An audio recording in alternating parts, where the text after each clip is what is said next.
ES Hoje, a gente te conecta com a notícia.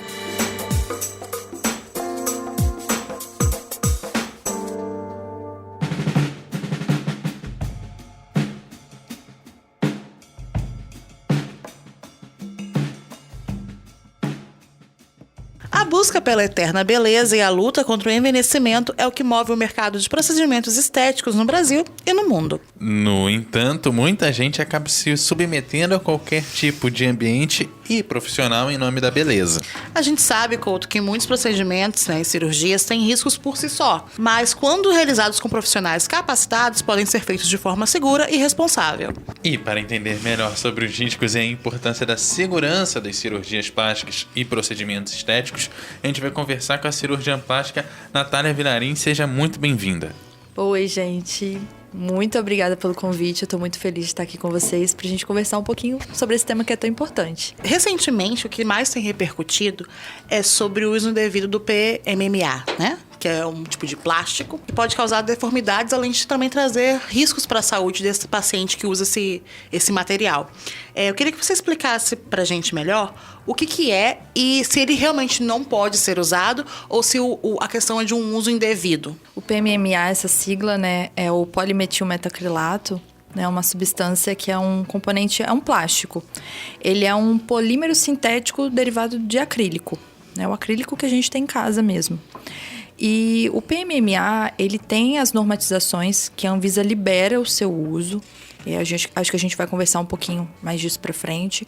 Mas para fins estéticos, ele não é considerado um produto seguro. Ele é proibido, então, o uso para qualquer tipo de... Sim, para procedimentos estéticos não existe nenhuma resolução liberando o seu uso. Então, se não tem nenhuma resolução liberando, não acho não viável usar. É aquele esquema que a gente viu com as vacinas, por exemplo, né? Precisa liberar para você poder botar dentro do corpo. Exatamente. Não é porque não é proibido que necessariamente está autorizado. Exato. E esse é o X da questão, né? O principal problema dele é essa coisa permanente no corpo, porque a gente, quando faz cirurgia, você dá o ponto, às vezes interno, ele se desfaz sozinho. E essa coisa de ser permanente é um dos fatores que impede de ser utilizado para fins estéticos? Acredito que esse seja um dos fatores. Só que um dos maiores problemas do PMMA que a gente vê hoje é o uso de grandes quantidades, né? E o fato dele ser permanente limita um pouco algumas questões. Todo produto que a gente utiliza no corpo, ele é visto como corpo estranho, né? O organismo, ele tenta combater aquilo. Quando a gente tem produtos que são absorvíveis ou que a gente tem algum outro produto para que ele possa ser retirado do corpo, isso é ótimo, é o ideal. Só que quando a gente tem esse produto que é permanente e a gente não consegue retirar e a gente tem uma infecção, a gente tem uma compressão de algum vaso importante, a gente tem uma resposta inflamatória exacerbada que vai ficar o tempo todo ali, né, tentando tirar aquele produto, como que a gente vai tirar ele? O único meio para se remover esse produto seria cirúrgico. E essa paciente que foi para fazer um procedimento estético para ficar mais bonita, vai ter uma cicatriz, vai ter uma perda, às vezes, de tecido, de pele. E é possível também que não se consiga tirar o produto todo, por exemplo? É bem possível. Ficar resquício. Na maioria dos casos, não se consegue retirar o produto todo. Até porque o produto pode até migrar para outras regiões. E aí, qual o risco disso? Pode causar uma nova infecção e ter sempre retorno dessas infecções? Pode sim. Esse paciente ele pode passar a ter infecções de repetição para aquele local. A resposta inflamatória ela pode causar danos, como áreas de hipercromia, áreas que ficam mais escuras, mais endurecidas, deformidades. E isso tudo é bem complicado. E aí algumas pessoas podem se perguntar assim, se não dá para ter algo definitivo no corpo, como é que fica a galera, por exemplo, que recebeu um órgão, que tem doação de órgão? Por que lá pode e aqui não pode? O que muda de uma coisa para outra? A biocompatibilidade. E para uma pessoa que, por exemplo, recebeu um transplante, ela vai usar medicações imunossupressoras e aquilo não é um fim estético, né? Aquilo é um fim de sobrevivência. A gente vai ver mais para frente que o PMMA, ele é liberado para alguns casos específicos, né? Para injeções de caráter reparador, não para caráter estético. Pra reconstruir algum órgão, algum tecido, né? Geralmente ele é liberado para pacientes que fazem uso de medicação para tratamento da AIDS, né, do HIV, e que sofrem com um processo chamado de lipodistrofia. A Anvisa ela é bem categórica com relação a essa liberação. Ela estipula até a quantidade que deve ser usada para esses pacientes, né? Entre 20 a 24 ml, de 12 ml mais ou menos para cada metade da face, para o paciente que tem lipodistrofia facial. E para algumas correções de lipodistrofia corporal, mas no caso, né, ela é bem categórica com relação a isso. Mas, além dele, eu tenho outros produtos também que são considerados de risco e que são utilizados muito em harmonização, tanto facial como de glúteo também, porque geralmente a gente se usam ácidos, né? Que são coisas que são absorvidas pelo corpo. Quais são esses outros produtos que são arriscados e o que é mais indicado usar nesse sentido para esses fins? Olha, o silicone industrial... Também a gente encontra alguns pacientes que fizeram uso e tem os mesmos problemas do PMMA e o hidrogel também. Esses são 2 produtos que são muito utilizados, infelizmente ainda, né? E as repercussões não são boas para esses pacientes. O paciente fica o resto da vida com aquele produto e não consegue fazer a retirada. E com o produto ali, as infecções elas são de repetição, o paciente sofre muito, é muito triste. O problema é que uma decisão indevida, né, não pensada, que esses pacientes tiveram pode repercutir na vida deles. E, de um modo geral, a gente vê que alguns procedimentos estéticos, principalmente de preenchimento, agora tem a harmonização facial que está super na moda. Com tanta gente indo à procura desses procedimentos, como é que dá para avaliar essa super procura e por pessoas que ainda nem começaram a envelhecer direito? O ácido hialurônico, acho que revolucionou o mercado, né? É uma substância segura, né, quando aplicada de forma correta. E a gente tem a vantagem de ter a hialuronidase, que consegue inibir ou dissolver, entre aspas, né, esse produto. Essa procura aumentou muito, muito nos últimos anos, né? Tem se falado muito sobre harmonização facial para você começar a prevenir sinais de envelhecimento em pacientes mais jovens. É claro que ela tem, sim, né, o seu lugar, mas a gente também precisa ter muito cuidado porque alguns pacientes extrapolam o limite. Você vai fazer uma harmonização, você vai harmonizar pontos de beleza que você tem na sua face. Você não vai fazer uma mudança facial, que é o que a gente tem visto, né? Tem gente que tem ficado desfigurado e olha que perigo isso. Que perde, você realmente deixa de ser você, né? Exatamente, você quer uma característica de uma pessoa que não se aplica a você. Poxa, fica feio, né? Uma coisa que seria pra ajudar, atrapalha, né? Exatamente, fica feio, não combina com a pessoa. A grande questão, eu acho que nós como profissionais da saúde, a gente precisa saber até onde a gente vai e até onde a gente não vai. Falar não pra esse paciente, olha, não vai ficar bonito, jogar limpo. Acho que isso não vai ficar legal pra você. Você tem certeza que você quer fazer isso? E essa busca desenfreada, isso tudo tem que ser... Todos esses procedimentos e cirurgias, enfim, procedimentos mais ainda porque é uma coisa que tem menos intervenção, né, tem menos risco, eles são para ser aliados da gente, né? E assim, ninguém tá aqui para dizer que não é para fazer, que é errado, que as pessoas têm direito de fazer o que querem com seus corpos. Mas como que você enxerga essa padronização? Porque meio que as pessoas acabam ficando com a mesma cara, com o mesmo corpo. Como que os cirurgiões podem lidar com isso e fazer como você está falando, jogar limpo e ter mais responsabilidade na hora de operar ou de fazer um procedimento? Graças a Deus, assim, eu tenho trabalhado com pessoas que têm muito bom senso, né?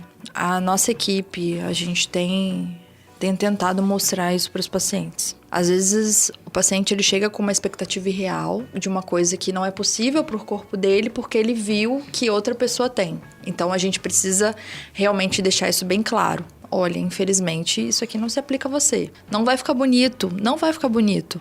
Ou às vezes nem vai chegar naquele resultado porque não vai ter como, o seu corpo não vai lidar com isso daquela mesma forma. Né? E eu já neguei de operar alguns pacientes que eu vi que eu não ia atender o que ele estava querendo porque era uma expectativa irreal, era uma expectativa que eu não poderia suprir. Infelizmente, a cirurgia não foi possível de ser realizada. É complicado.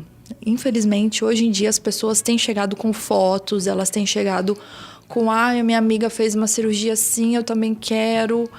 Calma, Cada indivíduo é cada indivíduo. Eu não posso aplicar para ela o que eu fiz para você. A sua estrutura corporal é diferente, as suas características étnicas são diferentes, então a gente precisa realmente estar atento a isso. E como é que você vê também a questão de mídia em termos disso? Porque antigamente tinha programa no meio da tarde que fazia transformação estética, como é que isso acaba alterando a mentalidade das pessoas? Falar, eu quero isso, se eu fizer isso vai dar certo, já chega com a fórmula pronta dentro do consultório. Você até comentou um pouco, mas o quanto que essas repetições, né, que a gente vê ainda mais forte hoje em dia com as redes sociais, fazem com que esses parâmetros na hora que chegar no consultório fiquem mais restritos, seja muito A, B ou C, não tem muita outra opção. A gente tem que tomar muito cuidado com as mídias, né? Infelizmente, muitas pacientes veem o resultado, acham que aquele resultado é real e muitas vezes ele não é. Infelizmente, existe uma manipulação. Eu acho que a gente tem que ter muita sabedoria na hora de conversar com elas, né? Pra explicar direitinho que, calma, aquilo ali não é real. Aquilo ali foi um longo processo, foram múltiplas cirurgias que aquela paciente passou, né? Foi associado a um outro tratamento. Isso é muito difícil de, às vezes, colocar na cabeça de uma paciente que acha que o resultado dela tem que ser aquele. A Sociedade Brasileira de Cirurgia Plástica, ela é muito rígida com relação a essa questão. Porque a gente sabe, são vendidas coisas que não são reais. E a gente precisa ser ético ao ponto também de não vender coisas, né, que não são reais. Então, a gente tem todo o cuidado, existe toda uma política, né, de não postar foto de antes e depois, né, nas redes. Então, a gente tenta seguir todas essas normativas, porque a gente sabe que isso impacta também na vida de outras pessoas. As pacientes, elas criam muitas expectativas com relação a isso. Até pensando nessa questão de como abordar esse paciente, quais são os processos que envolvem? Por exemplo, eu quero fazer uma cirurgia. Eu vou passar por algum tipo de análise, além dos exames, né, pré-cirúrgicos, alguma questão psicológica. Como que funciona esse pré-operatório? O pré-operatório, ele começa na hora que o paciente ele já chega na recepção. Já passa quando a gente já vai chamar o paciente ali, a gente já vê um pouco da postura dele. Se ele é um paciente que está um pouquinho mais retraído, se é um paciente que está acompanhado de alguém da família, isso tudo a gente leva em consideração. Se é alguém que já tem vários procedimentos, que é viciado em cirurgia. Exatamente, isso tudo. Eu tenho uma folhinha padronizada que eu já pergunto para a paciente se ela já fez alguma cirurgia plástica antes e qual é a nota que ela dá para essa cirurgia plástica. Porque eu consigo avaliar o grau de satisfação dela com o cirurgião. O grau de exigência também dela, do que ela quer do procedimento. Eu já consigo avaliar ali um pouco disso. Ela entrou no meu consultório, eu converso bastante, gosto de saber sobre a família, sobre a profissão, para ter um pouquinho de ideia de como é a realidade dela. E aí, se estiver tudo bem, se a gente vê que é uma paciente que realmente está com a expectativa dentro do normal, a gente já começa com os exames.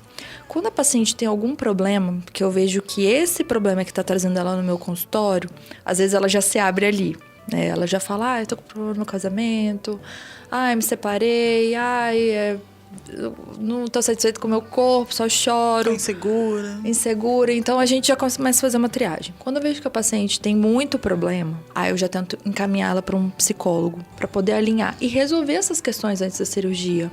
Porque se ela for achando que a cirurgia vai resolver os problemas dela, ela vai ficar insatisfeita. Fato, até porque não vai. O problema não é no corpo. Exatamente. Então, eu preciso ver ali qual que é o motivo dela estar me procurando. Então, a gente já consegue. Se tiver tudo ok, vai passar pelo cardiologista, pelo anestesista, fazer os exames de sangue, urina, de imagem, né, dependendo do procedimento que vai fazer, e ela retorna com esses exames. Quando ela retorna com esses exames, a gente vai conversar sobre as complicações que podem acontecer na cirurgia, porque ela precisa estar ciente, ela precisa também topar assumir essas complicações caso elas aconteçam.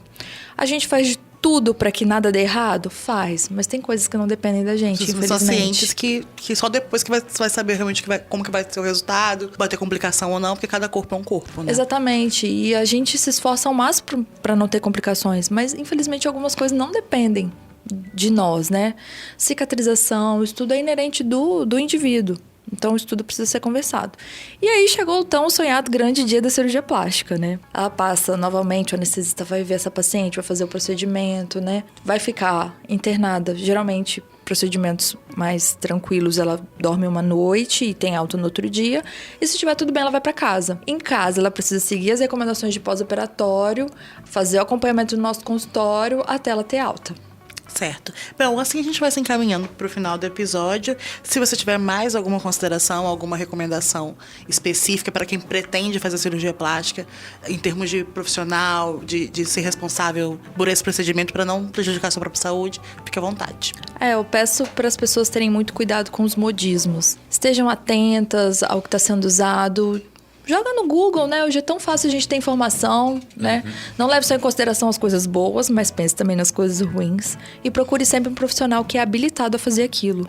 Às vezes a pessoa ela é habilitada a fazer, mas ela não é habilitada a tratar uma complicação. E aí o que vai acontecer? Ela não tem uma equipe especializada também suficiente para poder, caso de algum problema na mesa cirúrgica mesmo, resolver, né? Exatamente. Então todo cuidado é pouco, né? A nossa vida que está em jogo, então sempre fiquem bem atentas a isso. Muito obrigada, Natália. Lembrando que aqui sempre a gente te convida a debater, refletir e, sobretudo, a se informar. O ES Ouve tem edição de Eduardo Couto, texto e produção de Lídia Lourenço e direção de jornalismo de Daniele Coutinho. Até a próxima. Até a próxima, pessoal.